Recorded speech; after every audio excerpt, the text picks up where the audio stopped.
Alright everyone, welcome to the Tonto's Demise Week 15 recap.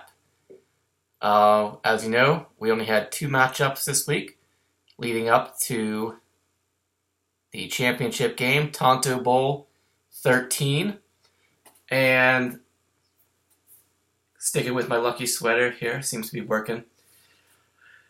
I really have just one thing to say, and that is, Tree, I'm sorry. I didn't want to have to punish you. Kevin, you really let me down here. And you're letting Tree Size down. Even though you lost to him, you're still letting him down. Because, hey, I'm quite confident that the Isotopes are going to knock off whoever plays them in the championship game in Tonto Bowl 13. Dub C, you've been talking smack for the last 6 weeks, begging for the Isotopes to go down in flames, and it was setting up very nicely for you to be the one to actually maybe have to put the nail in our coffin, as so to speak. But Tree, you just had to screw it up, didn't you? You had to beat Kevin, make it to the championship game, and now the Isotopes are probably going to have to take their aggression out on you instead of the Dub C hooligans. So, obviously, in the first matchup, we had Possum Magic and Dub C. Possum Magic won this one. Score was 170.65 to 133.5. All good things must come to an end. Kevin Bean, you haven't lost in 2 months. Unfortunately for you, that changed this week. Strangely enough, both of the teams who lost here in Week 15, they scored over 200 points last week in Week 14. Dub C to knock off Chips My Boy, while the Rook, who was on a bye, actually, his team would have put up over 200 points had he been playing for anything. But like I said, he was on the bye, so it didn't count. Never a good sign when your team goes off 1 week. You can never feel there's always that expectation of a letdown for the week coming up. And that's exactly what happened here for both of these teams. Not to get too far ahead of myself here talking about teams scoring over 200 points and then having a letdown. But said Dub C, I believe you were riding, what was it, an 8-game winning streak, 9-game winning streak, something like that. And it all came crashing down here with Possum Magic. Oh, let's see. Stafford versus Rivers. Rivers took that by about 4 points, so fairly even there. Your receiving core, let's see. Possum had A.J. Green, Sammy Watkins, and Anquan Bolden. Green only had 1 catch for 37 yards. Looked like he injured his back. Don't know how he's going to be for this week coming up in the championship game. Sammy Watkins, good game for him, over 100 yards and 2 touchdowns. Bolden, a touchdown, almost 20 points from him. So, let's see, 28, 19, and about 5. So, 48, 50. A little bit over 50 points from Possum's receivers. So, between Rivers and his receivers, that's over 100. Let's see, as for Dub C, John Brown, Michael Crabtree, and Alan Hearns. Only 1 touchdown between those 3, and that was from John Brown. Let's see. You got 13 from Crabtree, you got 6.5 from Hearns, and 12.8 from John Brown. So, let's see, 25.8. So, Sammy Watkins for Possum nearly outscored your entire receiving core by himself. Huge factor in this matchup.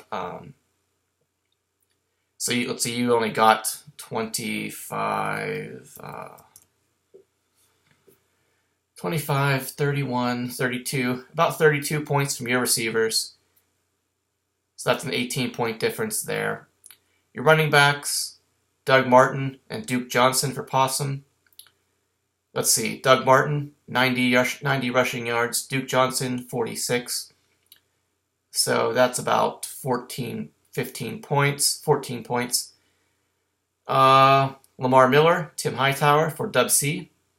Miller had 12 rushing yards, while Hightower had 54. So that's a total of 66.6 points there. Again, in favor of Possum Magic. Tight ends, Gates versus Gronk. Gronk actually won this one by about 1.5 points, 16.4 to 14.8.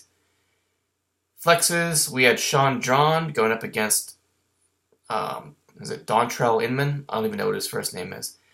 But I believe Jaron got hurt in this game. He didn't do too much, only 5 points. Doubled up by Inman, who got 10.8. Your kickers both did pretty good. Handful of field goals, handful of PATs. And another big difference maker here probably was defenses. Possum had Denver's defense in. They did get a couple of turnovers and a couple of sacks, but they gave up a lot of points and a ton of yardage, as we probably know, because they lost to the Steelers. So you didn't get too many points there. But the big difference here was Carolina's defense, who has been red hot for the last month or so. Probably having something to do with Dub C's winning streak. I think they scored, was it 45 or 47 last week? This week they had 2 turnovers, and they won the game. But I think that was just about it. They gave up yardage all over the place, too many points, pretty much everything. So you didn't get very many points from the Carolina defense. I see the 2 turnovers and the wins, so that was at least 9. I don't know if they got any more than that. I would have to look, but I think the yardage totals were pretty high from the Giants. Even rushing, I think they didn't. What's his name? Jennings have a pretty long touchdown run. So that low score from your defense. This was the difference here was 37 points. So that was a big factor, but not the most influential factor here. Like I said, Possum beat you pretty handily in your receivers and your running backs. He beat you at quarterback, beat you at flex, beat him slightly at tight end, and Dub C only won at the tight end and kicker position. His defense might have gotten a little bit more than Denver's did, but the differences there were enough to push Possum Magic over the top here and on into the championship game. Once again, Dub C, really disappointed, buddy. You let me down. I was highly anticipating getting to see the Springfield Isotopes. Not only the Springfield Isotopes, but to see you go down at the hands of one Alex Smith. Not just the Isotopes, but also Mr. Alex Smith, who wasn't good enough for the Dub C Hooligans this year. Anyway, on to the other matchup. I mentioned peaking too early, going over 200 points. We had the Springfield Isotopes going up against the number 1 seeded Rook, the Rook. And the Isotopes crushed this one. Final score, 230.95 to 160.3. A 70-point difference. So, the good news is we had a little bit of drama over the weekend, during the course of the week. Was that the Saturday night game? Jets and Cowboys. The Rook was going back and forth during the week who he was going to play for his starting lineup. He had Cam Newton in there for a little bit. Podcasters bashed him for benching Rodgers and putting in Cam Newton. Got to point that out. And he almost immediately changed it back to Aaron Rodgers. He had Ted Ginn in over Des Bryant. Was going back and forth on those guys. Taunted him a little bit on Saturday night just to see what would happen, and he actually ended up putting Des Bryant in over Ginn. So he had, like I said, he ended up, instead of going with Newton and Ginn, he went with Rodgers and Bryant, which did not work very well. Take a quick look at the lineups here. Quarterbacks, we had Smith versus Rodgers, almost the same, 35 to 33. The huge difference here probably is the wide receiver core.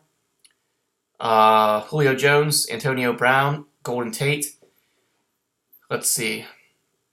We got 50 from Antonio Brown, 22.5 from Golden Tate, and 27, almost 27 from Julio Jones, which is, about 50, 77, 90, almost 100 points just from the Isotopes receiving core. As for the Rook, Jeffrey got you 8. He was battling injury. He only had 1 catch. Fortunately for you, it was a touchdown catch. Beckham Jr., 20 points. Des Bryant, 15. Said it wasn't quite as good as Ginn would have been, but Bryant was still a fairly respectable 15 points. Gurley and Lacey versus Charkandrick West and Ryan Matthews. Pretty much a wash here. West actually did a little bit better than Gurley. 76 and a touchdown versus 48 and a touchdown. Eddie Lacy only had 23 rushing yards, while Matthews only had 58, and he also lost a fumble. So only 3.8 from him to the 2.3 from Lacy. Tight ends, Jordan Reed versus Kelsey. Jordan Reed had 2 touchdowns. He had over 27. Kelsey had 13. Flex spot, LaShawn McCoy versus Jarvis Landry. McCoy got hurt somewhere in the, I want to say, early second half of that game. Went out. He did not come back. Some kind of knee injury. They were down by a lot of points. You could have gotten a lot of receiving stats from him there since he was in your flex. But that didn't happen, obviously, with the injury. Jarvis Landry, 8 catches, 54 yards. Pretty quiet game from him. Quiet mostly all around, I believe, from the entire Dolphins offense. Kickers, Gano versus Santos. Gano had a couple PATs, 1 field goal made, 1 field goal missed. Santos, same thing, couple PATs, but he made both of his field goals, so you got the advantage there. And finally, defenses, Seattle versus New England. Yahoo says 12 for Seattle. It was 30, I'm pretty sure. As for New England, Yahoo said 26. They got a touchdown, a couple turnovers, didn't give up too many points. It was probably closer to 40, low 40s, maybe 42, something in that area. Can't remember off the top of my head, but low scores all around for the Rook at the time when he did not need it. Isotope said blew up this week for 230 points. Was it too much too soon? We'll have to wait and see. The only good news here, I think this would have been, in talking about the going back and forth between Cam Newton and Ted Ginn, it was going to be a pretty painful choice for the Rook to have to think about during the off season, because, as we know, Cam Newton scored 76 to Aaron Rodgers, excuse me, Aaron Rodgers 33. So that is a 43 point difference. While Ginn outscored Dez by 11. So that's a 54-point difference there. If you had gone with those two guys, like I said, the difference was 70, a little over 70 in the matchup. So that's 54. Even if you had, so looking at your bench gags, even if you had started Darren McFadden in your flex, that was a 12-point difference over McCoy. So what, 54 and 12 is 66. So even, I don't think you would, I don't think anyone would have chosen to start McFadden against the Jets. That's a tough defense. And so McCoy getting hurt, that's just pure coincidence, bad luck, nothing you can do about that.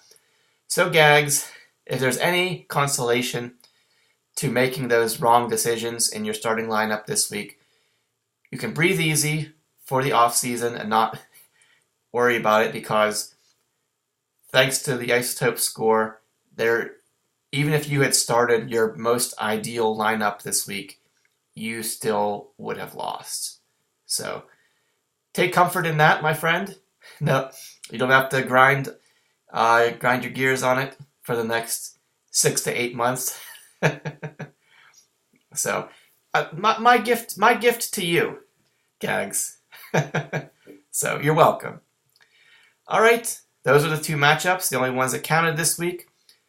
Coming up here is we've got Tonto Bowl 13, the Springfield Isotopes looking for championship number 4, while Possum Magic still looking for that elusive first championship ring. Let's see. Should be a good matchup. I don't know if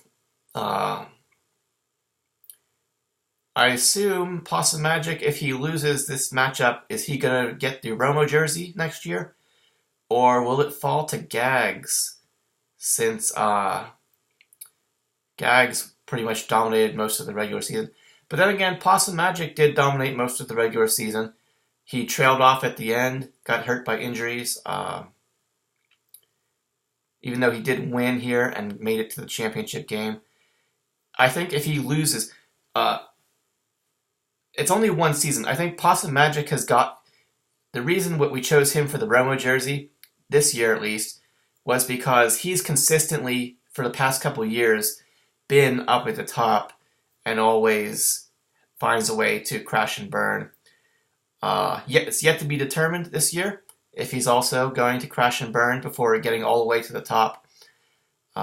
Gags, the Rook, already crashed and burned, but he has not consistently, made it into the playoffs enough times in a row yet. I think he was out. He was definitely out of it last year. So, in my opinion, if Possum Magic loses, I think he still gets the Romo jersey because it's been a consistent thing with him for the past couple of years. The Rook might deserve it. There could be a case made for him, but like I said, I think you need to get into the playoffs and get knocked out maybe a couple times in a row before you are deserving of the can't win in December Romo jersey. So, the third place matchup, of course, will be Dub C versus the Rook. Good luck to both of you guys. Still some money to be made out of that matchup to salvage your season, getting third place. While Isotopes versus Possum Magic, like I said, going for Tonto Bowl 13 championship. We'll let the podcasters take care of the preview of the final matchups, I guess, of 2015, and that will inevitably be the final podcast of 2015. So hopefully, they'll make it a good one. We'll have the review next week. Hopefully we'll be able to do some sort of trophy presentation to whoever it goes to. So yeah, this is the final week. This is it, boys. Tonto Bowl 13, or if you're still hanging around, take the third place and get some money out of your season. So it's going to be a great matchup. Looking forward to it. Like I said, Isotopes looking for their fourth. Possum Magic looking for his first. It's been a while since Possum's been to the title game, while the Isotopes have never lost a title game yet. So really, it's going to be very interesting to see what happens. So good luck to Tree. I'm not going to just wish myself good luck. It should be a great matchup. Both teams, I think, this year deserving of the title if they can make it. Let's see. Everybody else, whoever's watching, thank you for another great season, 2015, Tonto's Demise, and hope you had fun, as much as fun as everybody else did. And some of us are already looking forward to the draft in 2016, which will be, maybe we'll have to have it at Mimo's. I think if we have it at Mimo's, they will probably say no. They'll say maybe, then they'll say, wait, are those two guys coming last year who ate a couple pizzas each? And they're going to say, well, no, we don't want those guys back. Those guys are too much. They're too much for us. So but we'll see. Again, thank everyone for a great year. Hope you all enjoyed it as much as I did. I think the podcasters did. I know talking to them and Justin and Jim and everybody. Another great year. So thanks everyone, and we'll see you here next week to wrap up the final week of the season for sure. So thanks again everybody, and good luck to both myself and Tree here in Tonto Bowl 13. And again, we'll see you next week. Okay, bye-bye. Thanks, guys.